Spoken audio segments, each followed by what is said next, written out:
We are at Toy Fair talking to Zach Oat with Diamond Select. Thank you very much for being with us, Zach. Oh, you're welcome. Thank you for having me. Of course, I'm a huge toy geek, and I don't want to leave your booth. You've got so much cool stuff here.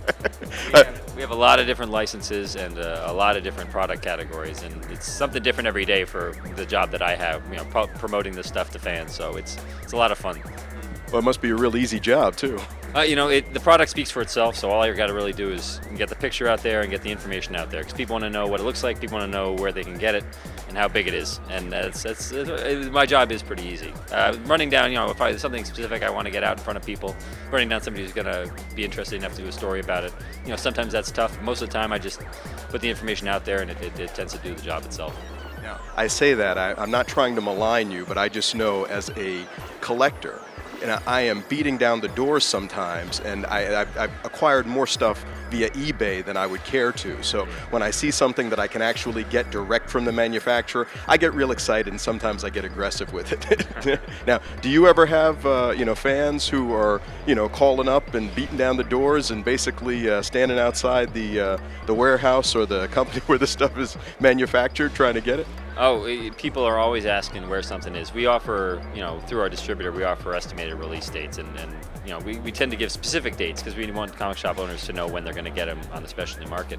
But, those are all estimates, and whenever they change, people are always, screaming online, not physically banging down the door, but they're posted on the Facebook and sending emails to customer service saying, where is this, when is this coming out? Even if it's late by a week, it's the end of the world for some people, because they definitely want it, and they've been looking at pictures of it for 6 months, because that's how we offer it. We solicit it to retailers early so that we know how many to make, and then so people have been looking at pictures of it for 6 months, and sometimes they're the happiest when we have a retailer exclusive that they find out about 1 week and it's in stores the following week, and that's generally when they get the most happy and the most excited, because there's not enough time for them to figure out what they don't like about it, and there's not enough time for them to get anxious about whether or not they're going to be able to get it. So.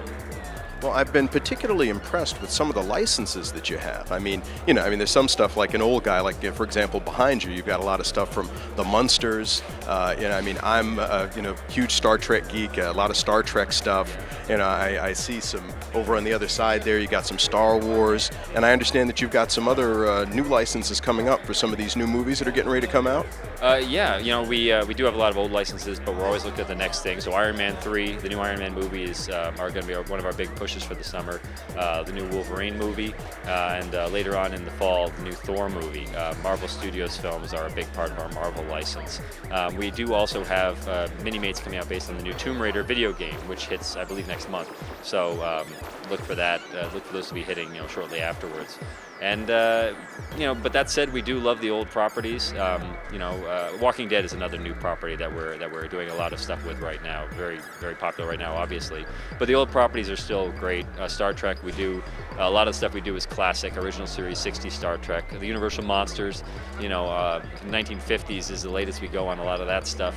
And Star Wars, we tend to do as much of the original trilogy as we do the new stuff.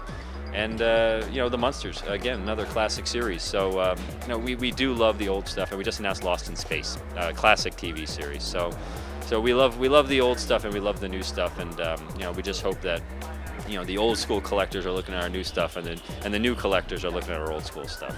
We like to get that cross pollination going. Well, and it's important for younger collectors to understand what has come before. They have to. They do have to be educated about where everything they love today. That it's all based on something that's come before, for the most part. Well, I have to admit, I started salivating when you mentioned Lost in Space, and have to tell the viewers that off camera you had mentioned that it's the robot that's coming. This timeless, iconic character, and particularly given the timeless nature of robots themselves. But is there any chance, any shred of hope, that collectors out there might be able to get a Diamond Select version of the Jupiter 2, the original Jupiter 2? What do you say? We always say never here at Diamond Select. So, we are currently working with the Lost in Space people on Mini-Mates and an electronic B9. But write into Ask DST. The director of the company actually answers fan questions every week at our blog artasylum.com, and he will answer every question that's sent in about whatever the subject. So if you write in and let him know that you're interested in seeing something, he'll let you know what the chances are, whether it's something we've talked about, whether it's something we even can do. So definitely send those questions in if it's something that you think that would be good for the company or would be good for collectors. Well, that's fabulous. I had no idea. Can you give a shout out on that website and the email again, please? Sure. Artasylum.com. We're also on Facebook. You can get a link from it there. Diamond Select Toys on Facebook. Just type that in after the backslash. And we're also on Twitter, CollectDST. So tweet us there, and I can send you that link as well. Well, wonderful. Thank you so much. You're incredibly knowledgeable, and you make a fabulous, fabulous product. And I feel tremendously privileged to have had the opportunity to speak with you briefly here at the Toy Fair. Thank you for coming by. Any chance to get the product out in front of more people who might find something they really like.